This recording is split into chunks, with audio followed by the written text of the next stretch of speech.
Hello, hello, hello. How's everybody doing today? I'm coming to y'all today.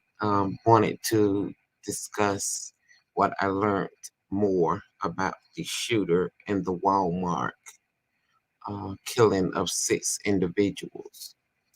The sixth person I learned was a 16-year-old young man. They disclosed his information, but they didn't really want to because he was a minor and underage. That also was killed in the shooting rampage of the manager.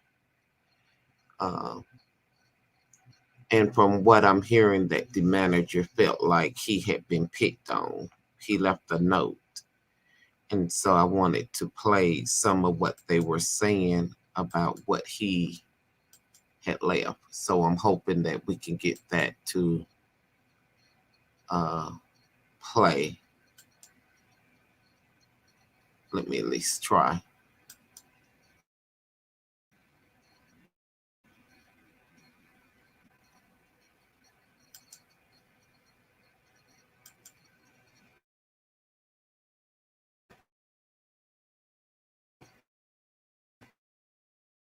Days after the Days match, after they they had released information information about the weapon the alleged gunman used. Tonight, chilling new details about the Walmart supervisor releasing illegally bought a 9mm handgun from a local store just hours before the killings and left a death note on his phone accusing colleagues of mocking him and comparing him to Jeffrey Dahmer, going on to ask for forgiveness, saying that he was led by Satan. Survivors reliving the horrifying moments when those gunshots rang out. Even when I sleep, I could still play bits and pieces. So I can't run away from it. Like, I had to sit there on the floor and in front of me watch my coworker. Her last name was 6 employees were killed. Lorenzo Gamble, Brian Pendleton, Kelly Pyle, Randall Blevins, Tanika Johnson, and a 16-year-old now identified as Fernando Chavez Barron. His friend, still in disbelief. Fellow Walmart employees described him being as a loner who sometimes clashed with colleagues, but they say they never expected him to be violent. The 31-year-old died at the scene, police say, of an apparent self-inflicted gunshot wound.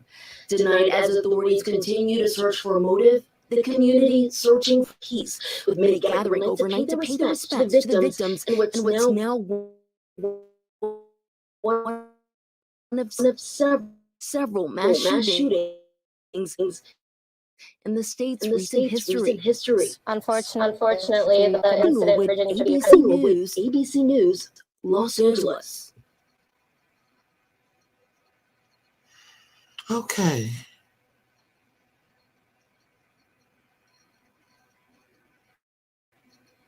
Tonight, officials in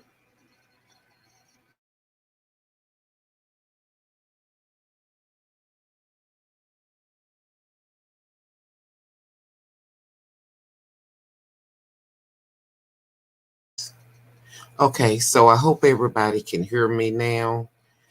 Um, I just wanted to play that. It seemed that the manager felt that he was being picked on.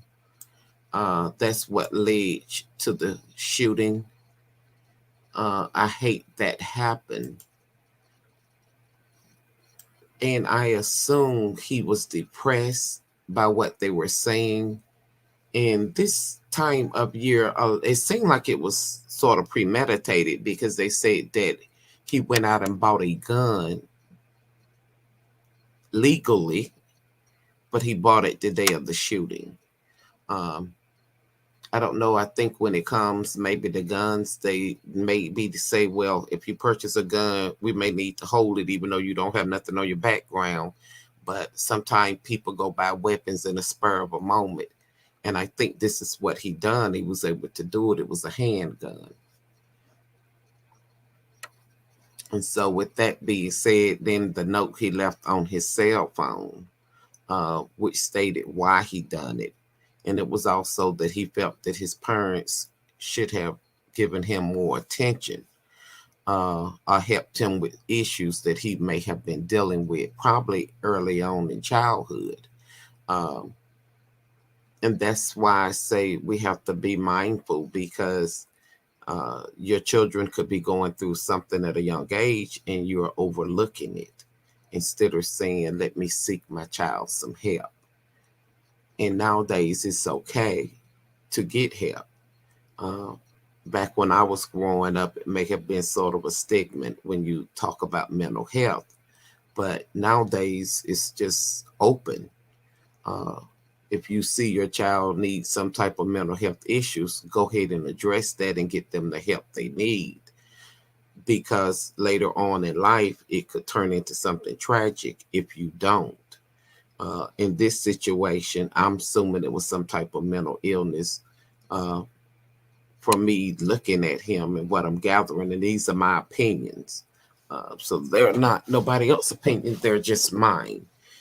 Uh, but when you look at people that are committing suicide, because he committed suicide afterwards, uh, and a lot of suicide is linked to some type of mental health crisis, depression, uh, and more so severe depression. And it can be a history from your family that people are faced with depression. Their parents are depressed, or they've had somebody close and family linked that has dealt with some type of depression. It can be transferred down. Statistics show that about 5% of people that are depressed have suicidal thoughts. Um, And to me, this is what happened to him. Not only was he experiencing suicidal thoughts, but he was also experiencing the fact that people were picking on him. So maybe he felt, even though he was a supervisor and people was sort of bullying him, telling him he looked like Jeffrey Dahmer, or felt like he was going to go ahead and kill people, and then you go and act out what people are saying. Um, I don't know. I felt like it was a lot of depression there. He felt suicidal. Um, and he turned on his coworkers. Maybe he felt they deserved it if they were picking on him. A lot of people can't handle being bullied. Uh, and it all stems back down to bullying. Were they bullying him even though he was over them? Were they still saying things to bully him as a supervisor, and it was something that he couldn't handle? And he was tired of it. You can't write nobody up for their comments because they was probably doing their job, but it was just the fact that they were bullying him and saying things to him to hurt his feelings. And he didn't know how to cope with that type of depression, how to cope with issues, people saying things or feeling as if he was bullied. He didn't know how to cope with stress. And he lost it. And most people end up becoming suicidal. 2% of people ever get treated for depression. So that's according to the U.S. Department of Health and Human Services. Most people that are suicidal, 2% of them never even receive the help that they need. About 60% of people who kill themselves have a mood disorder that is potentially treatable. So a lot of people are out here with issues that are treatable, but they never go and seek the help and say, I need help with this. Young people who kill themselves often have a substance abuse disorder as well. Life events involving the loss of a job, relationships, one's health play a role too. When does emotional pain become unbearable? Suicidal, sometimes people become more suicidal. It's a mental disorder, but they're dealing with some type of mental pain, and it ends up with a bunch of negative thoughts. And that's what he was experiencing, a bunch of negative thoughts. Uh, and he broke. People crack under depression. Uh, he lost it and end up going to get a gun and taking it out on his co-workers. And now you have the young lady that was speaking, she is definitely traumatized. And I hope that they seek and get her the help she needs, because it may affect her for a long time with just listening to her. She can't get it out of her head. So I can tell she needs some type of mental help. And I hope that somebody seeks that for her and guide her in a way where she can get that, to be able to cope with what she just experienced. Her co-workers dying right at her feet, and then him allowing her life to be saved. I'm quite sure that's going to play in her mind for a long time. But I hope she does seek some type of mental health to help her cope with that situation. My heart goes out to her. So I'm definitely praying for her. I say during this time of year, a lot of people become suicidal. A lot of people are depressed. A lot of people are living on the edge. Another point I wanted to make before I close is that a lot of people are lonely. And that's why I say check on people during this type of season, because we're going into Christmas. You got people that are lonely, people that are feeling hopeless, people may be feeling trapped, got a lot of depression going on. And it can be so unbearable that people maybe not necessarily want to go ahead and shoot up the place, but people are more suicidal during this time of year.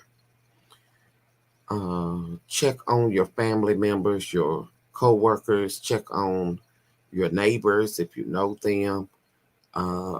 Be mindful of that.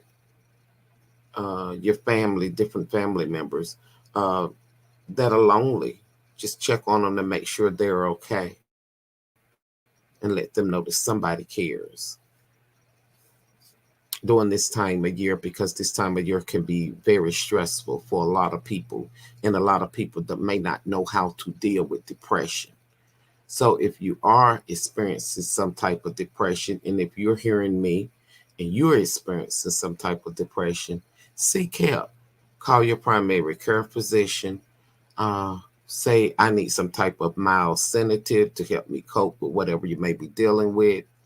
Your primary care physician may want to refer you to a therapist to help you cope with what you may be dealing with.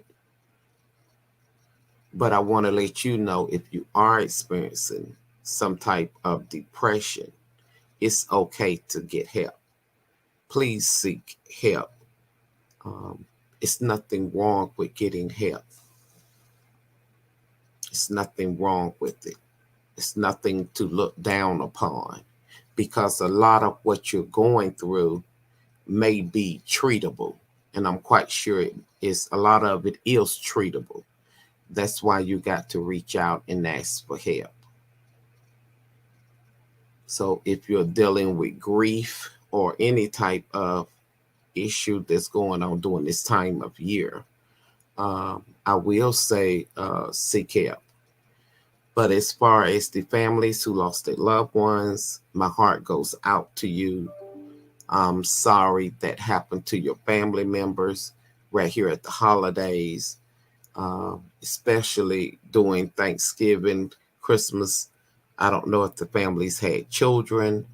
My heart goes out to the families who lost loved ones. And I'm going to end on that note. And I wish everybody have a great day. And remember, if you need help, seek help. It's nothing wrong with asking for help, especially if you're getting some type of suicidal thoughts, or if you're feeling like you want to go and harm somebody. Please seek some type of help. All right, have a great day.